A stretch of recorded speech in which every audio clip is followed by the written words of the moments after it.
Hi guys, it's Jeremy, and I am here to talk to you about the first 7 chapters of Chinua Achebe's Things Fall Apart.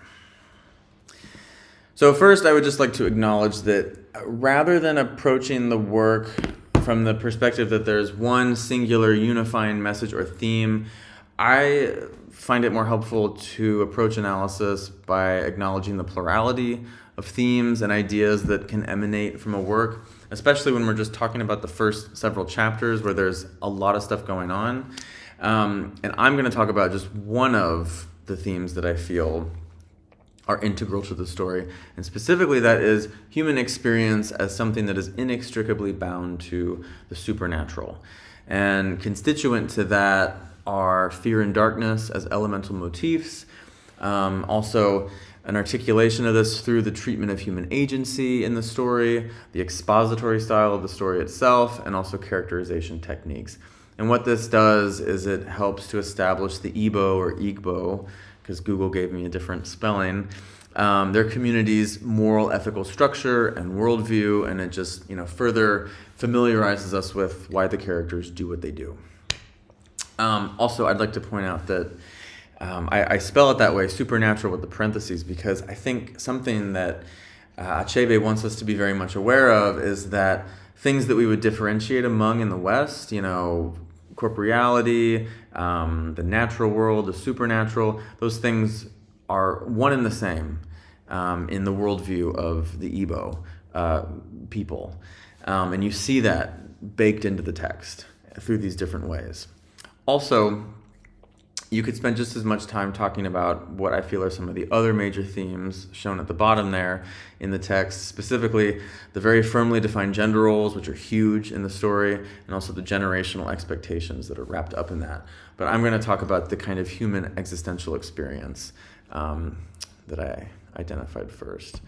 Okay, so first we see the metaphor of darkness, which you only see here and there throughout the first 7 chapters, but it's important, and it's a vague terror, which is a nice quote for how it sums up the unknown quality of it, but also how powerful it is.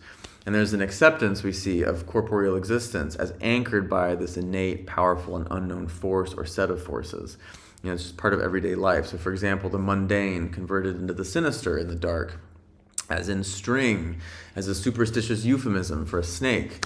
Agbala, the supreme oracle, always unseen, always in the dark, her priestess always regarded in silhouette. Similarly, Okonkwo, he sits with his sons in the dark in front of the fire as his women cook, and he regales them with violent tribal war stories. So it's this thing that echoes the fact that there's this unknown quality that is just a part of life. It's neither bad nor good. It's kind of everything. You see it in the mundane. You see it in mystical, important things.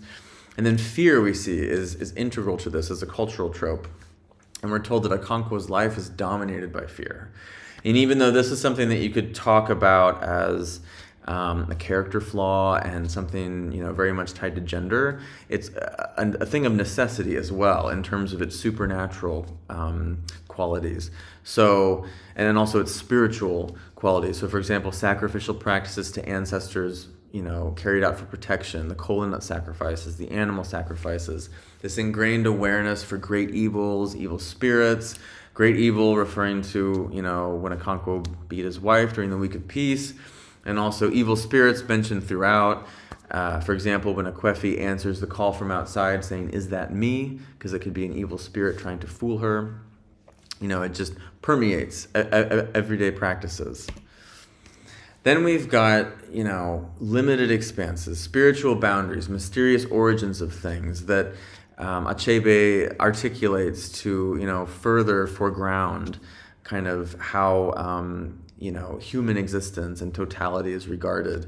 So, for example, Okonkwo's reputation spans the 9 villages and even beyond of Umuofia, which to us, in a post-industrial mindset, sounds very small, but this represents the reaches of everyday life for these people. And then beyond them is the evil forest, this feared existential terminus where people are left to die. For example, Unoka, who dies a very stigmatized death of what sounds like alcohol poisoning, and things like that.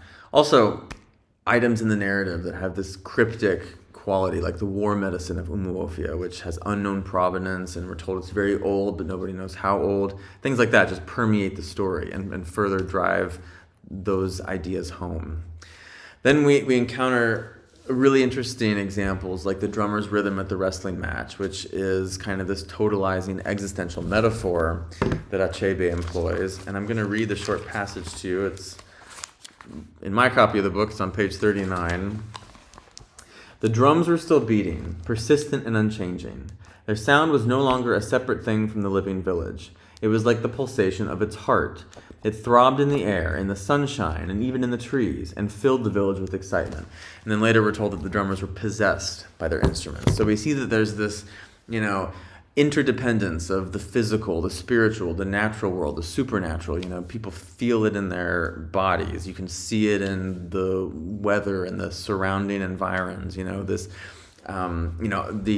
evidence of this very important communal event where men gain valuation by coming before the community to wrestle. Achebe communicates it as, emanating through all these individual elements in the story. And then we see human agency as something that is compassed by the supernatural. So, for example, you've got your personal chi, or your personal god, which will dictate your whole life. So, for example, Unoko's life as a failure versus his son's as a success. Life and people's livelihood, similarly, is subordinated to the changeability of nature. It follows the seasons. So Okonkwo's disastrous harvest, for example, when we're told that the world has gone mad. But then later on, we are told that there's the carefree season between harvest and planting. So everything depends on the natural world, which is also supernatural. It's also, part of physical life. There's someone at my door. We're going to keep going. And then, of course, the evil forest is, very much a part of that. And then we see also in how people relate to each other interpersonally every day. We're told that proverbs are the palm oil with which words are spoken, or with which words are eaten, which, connotes this sort of ethical simplicity that allows the community to grapple with and deal with this world that is driven by such powerful unknown forces. And, people talk in proverbs throughout. We're told it's, the art of conversation is very important in this community. Now, at the same time, human agency still very much matters. So, for example, when a man is at peace with his gods and his ancestors, his harvest will be good or bad according to the strength of his arm. Similarly, when a man says yes, his chi says yes also. So even though there's so much given over to the forces of spirits and nature and superstition, personal autonomy and human decisions still very much matters. Then we also see in the manner of characterization that Achebe employs. Okonkwo, for example, most importantly, he's described like a demigod or a powerful spirit. It was said that when he slept, his family could hear him breathe. Also, his wives and children lived in perpetual fear of his fiery temper. He's not personified along mortal lines. He's personified almost like a demigod or a powerful spirit. Minor characters, similarly, given terse but meaningful physical descriptions. Agbuefe Ezuego bellows 4 times and seems to push through the air with a clenched fist. Anazi is tall and strongly built with authority in her bearing. These are important matriarch, patriarch figures in the village, and they're described in very brief but impactful kind of mythical ways. And this is something I noticed just on the side. I don't know how much significance it has, but it seems to be a little textual kind of like Easter egg that Achebe kind of bakes in to just further foreground this whole mystical folkloric conception of existence within this community. So there seems to be this numerological thing going on with the number 7. Amalinze, the wrestler that Okonkwo overthrows, he's unbeaten for 7 years. Agbala's priestess, she scorns Unoka for his neighbors, having crossed 7 rivers to make their farms. There were 7 drummers at the wrestling match. Locusts descend upon the farms for 7 years. And also in the story that Nwai's mother tells him, the sky withholds rain from earth for 7 years. So I just found that very interesting.